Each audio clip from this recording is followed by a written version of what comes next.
Right now, American troops are once again on their way to Iraq. Many are already there, and President Obama has yet another major foreign policy decision to make: how to handle the escalating situation in the Middle East.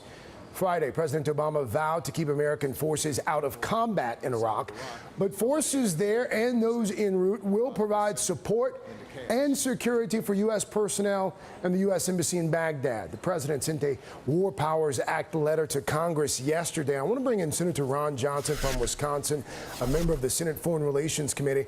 Senator, first of all, what are your concerns right now? Are we, in the simplest of terms, are we headed for another war?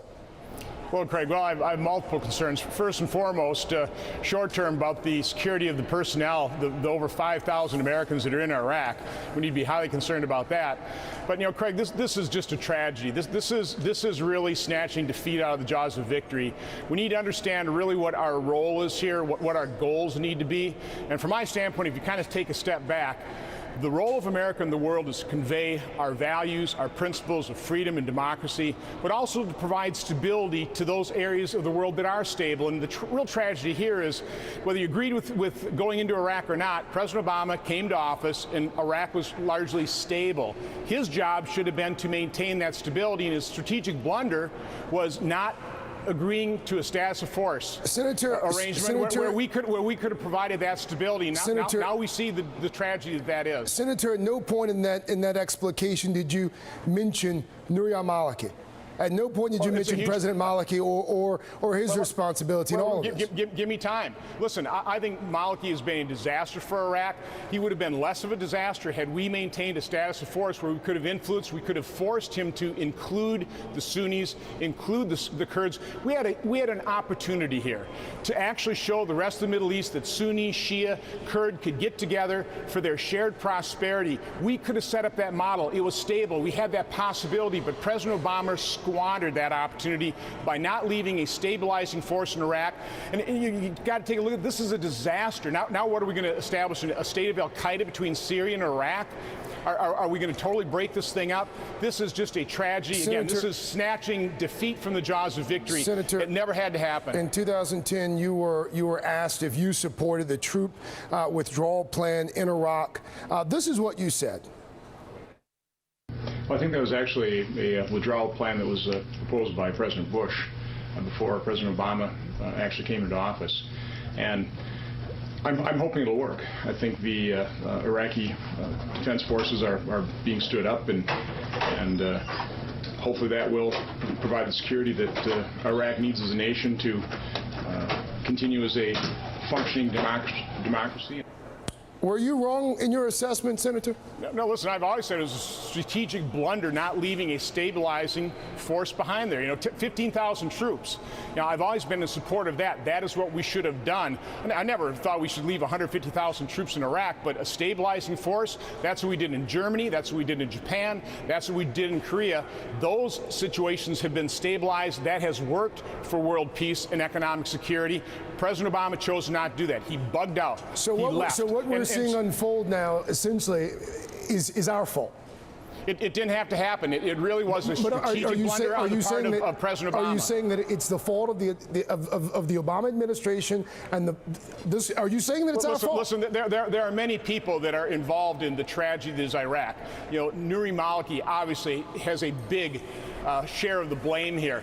But again, America's role in the world is to provide the kind of security that or stability that only America could provide.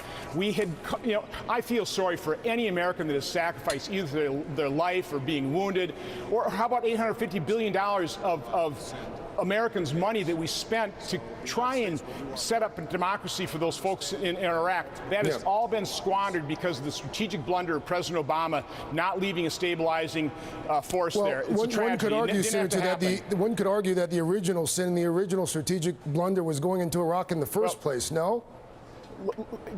President Obama came into office and Iraq was largely stable, and there was an opportunity to set that up as an example how Sunni, Shia, and Kurd to get together, you said have that, a stable. Senator. I understand. Well, that's an important point to make. President Obama came into and you have to deal with the reality as you find it when you are given the responsibility. President Obama had the responsibility to stabilize the situation. He did not, and now we are living with those consequences. Senator, this is one of your Democratic counterparts, Senator Bob Menendez, just a short time ago talking to Chuck Todd. This is on the Daily Rundown. Take a listen to what he said.